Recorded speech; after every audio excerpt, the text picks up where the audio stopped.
the old lady. Time has changed us all, just as my grandmother always warned me that it would.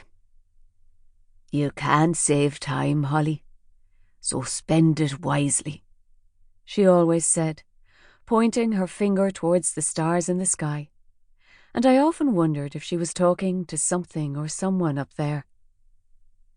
One day you'll be all grown up, she used to warn.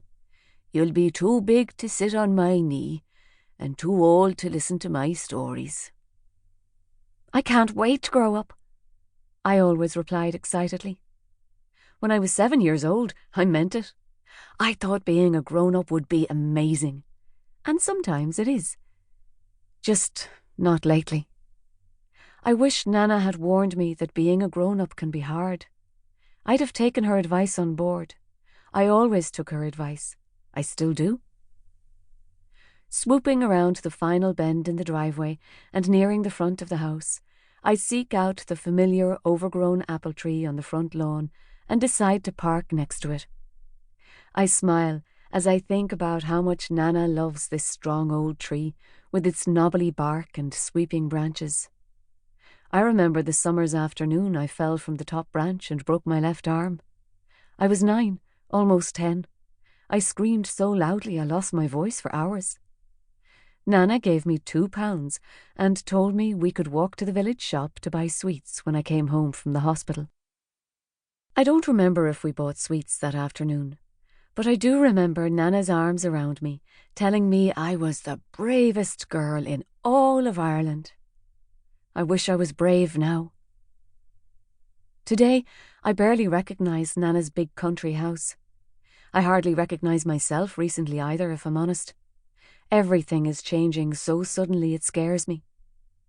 Over the past couple of months, the smell of antiseptic cleaner has replaced the smell of baking in my grandmother's large farmhouse.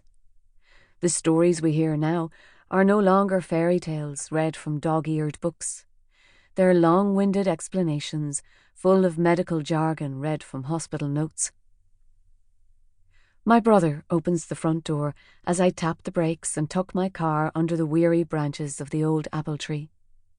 I swallow a little acid that's been lodged in the back of my throat for the entire journey and breathe a sigh of relief. I snatch my handbag off the passenger seat and I'm out of my car almost before it has come to a complete stop.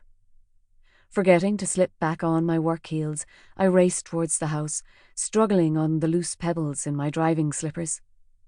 I can't move fast enough towards all the memories I cherish, even though I'm running towards a future that scares me.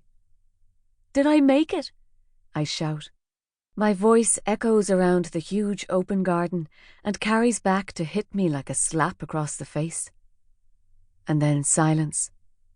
The wind doesn't rustle the leaves on the trees. The birds don't chirp as they perch on their nests. It's as if nature waits with bated breath for my brother's answer. Ben doesn't shout back. Oh, Christ.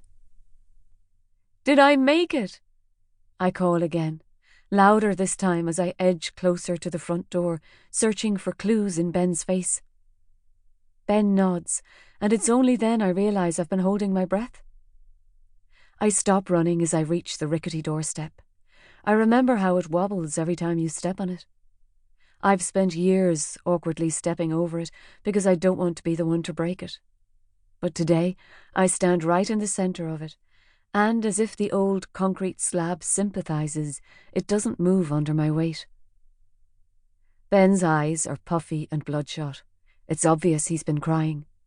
I want to hug him, but I'm afraid that if I touch him, I'll fall to pieces. My chest tightens, and I'm suddenly aware of my heart beating against my ribs. You made it, Ben says, his stiff upper body softening and the corners of his lips twisting to form a half-smile.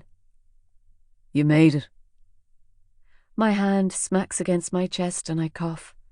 Oh, thank God. Come on, Nana's in her bedroom. Ben tilts his head towards the prominent sweeping stairs behind him.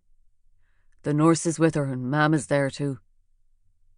Ben steps to one side and makes room for me to pass by, but I don't move. The fine hairs on the back of my neck stand.